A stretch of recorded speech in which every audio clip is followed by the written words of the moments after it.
Hello, my lovelies! It's that time of the month again where I give you my honest ratings and reviews for all the BL series that aired in the previous month. So, today I will be talking about 8 BL series that ended in the month of December 2023. So, why don't we go ahead and dissect them one by one? Also, I will try to keep this review spoilers free.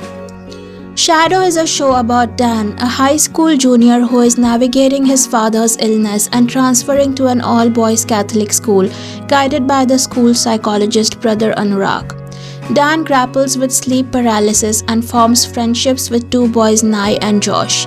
When he unknowingly chooses a desk tied to a senior's mysterious disappearance, the group investigates, intertwining with Dan's quest to confront a haunting shadow in his dreams. First of all, this show is more bromance than BL. The BL element is non-existent, but if they make a season 2, the show will definitely be a BL.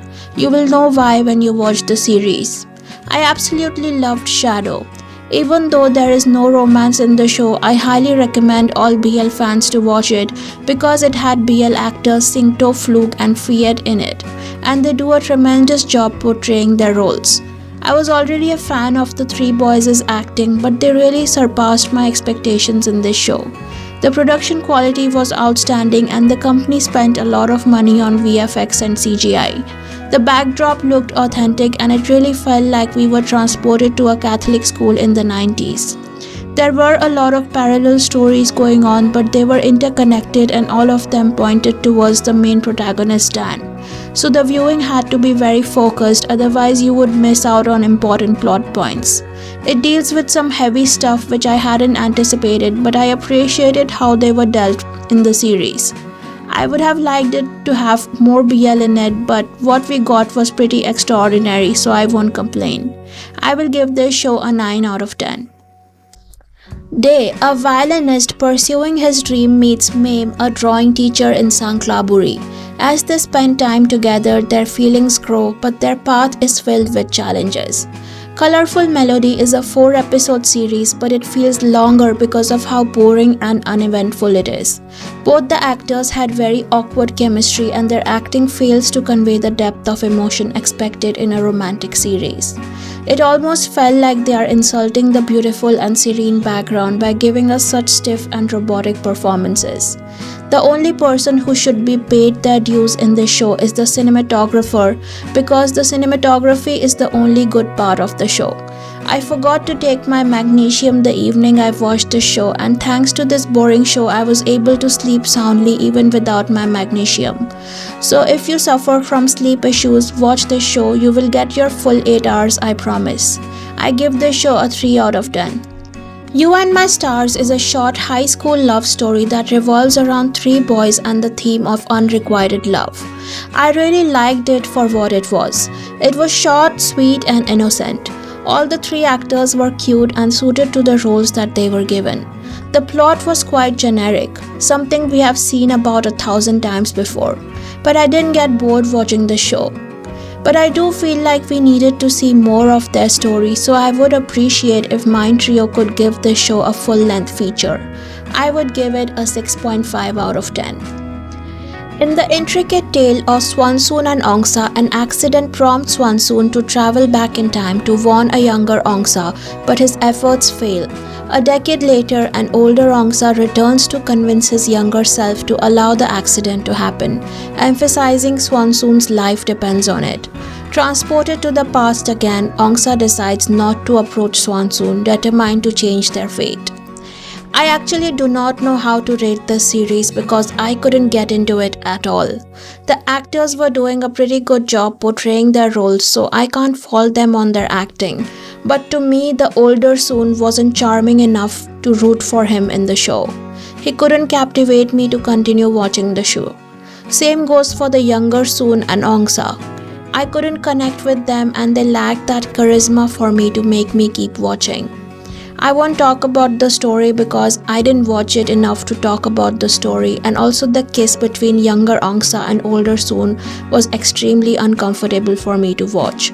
So unfortunately, no matter how well portrayed the story was, it couldn't keep me interested. Liking a show based on aesthetic and personal appeal is a very subjective matter though, so please don't get deterred from watching the show based on this review. That is why I'm not rating the show as well. University nerd guy nursing a secret love for his best friend Val finds solace in gaming. In the virtual world, he encounters Yuri, who is revealed to be Theo, a gentle yet mysterious young mafioso. As Guy opens his heart to Theo, he unravels the dark and enigmatic past that Theo carries. I would have appreciated the series if they marketed this show as a comedy rather than crime. This series was so incredibly unserious that I don't even know where to begin. The only actor who was true to his role was Ping, and I never thought I would praise Ping over any other actor in the show. Ping was just Ping, like how he was Ping in I Long Night. He stayed true to his bubbly, dense and eccentric ways. Everyone else on the other hand completely dropped the ball and didn't know what the hell they were doing in the show. The mafia Theo was pretending like he worked as a supermarket cashier and can quit the gangster world anytime he likes. There seems to be no rhyme or reason for his sudden affection towards Guy, and I could not understand how he can make this decision to quit so easily and quickly after meeting him. The other mafia guy who was supposed to be the villain looked like he was thrust into this job yesterday and didn't seem like he wanted to or was fit enough to be a gangster. The side characters added nothing to the story, and overall they ruined what could have been a very good show with bad acting, unnecessary subplots and weak main characters. I would give this a 3 out of 10. Dedicated dessert chef Shin runs a bakery, pouring his passion into creating delectable treats as he strives to achieve his goals. The story takes an unexpected turn when a boy named Pete joins Shin's team. This show was another snooze fest for me. I disliked Ohm's character Shin. He was rude and obnoxious for no reason at all. The guy who plays Peach is a good actor, but I couldn't feel the chemistry between him and Ohm. The story is the same old boring love triangle story. I only liked the grandmother in the show, and there was absolutely nothing in the series that grabbed me apart from her, as she seemed really genuine and understanding. Pete's love interests had nothing to offer other than their pretty faces, so I would give this show a 2 out of 10. KG Agency launches Beyond the Star, a project aiming to groom young talents for stardom. As participants navigate the path to superstardom, they grapple with challenges questioning the importance of love, commitment, and dreams in their pursuit of success. Another M-Flow series that belongs in the BL dustbin.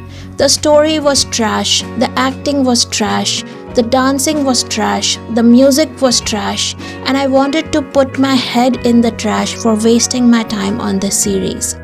The agency rivalry was comical. None of the actors had any visual or emotional or intellectual appeal. The runtime was very short, and therefore the storylines of the different couples remained underdeveloped till the end. The practice dance sessions looked more like a Zumba class than actual idol practice session. And for all this cock-up, I will give this show a 1 out of 10. Jade, a middle child and a graphic designer, is used to being overlooked due to his average grades and attractive friends. When an intern named Mai joins the office, Jade assumes he's interested in his friend Gus. Unbeknownst to him, Mai is actually interested in Jade. I have spoken about Middleman's love so many times already that this will seem like a broken record, but I can't stop repeating the fact that Jimmy and Tommy would have killed the roles of Mai and Jade, and those roles should have remained with them. Tutor and Yim, with their limited acting experience, could not do justice to the characters and in return completely changed the trajectory of the show. The show went from being relatable and funny to obnoxious, loud, and unbearable. I can't stand shouty characters. Something inside my brain starts throbbing and I feel like taking my brain out from my head and putting it in ice-cold waters to soothe it. Therefore, Jade's loud and brazen persona didn't go well with me. Oa and King went from hot and interesting to stale and boring, and the third couple couldn't even come into my radar because I was too busy putting my brain in the freezer because of Jade. So I would give this show a 1 out of 10. So it seems like December was a particularly bad month for BL.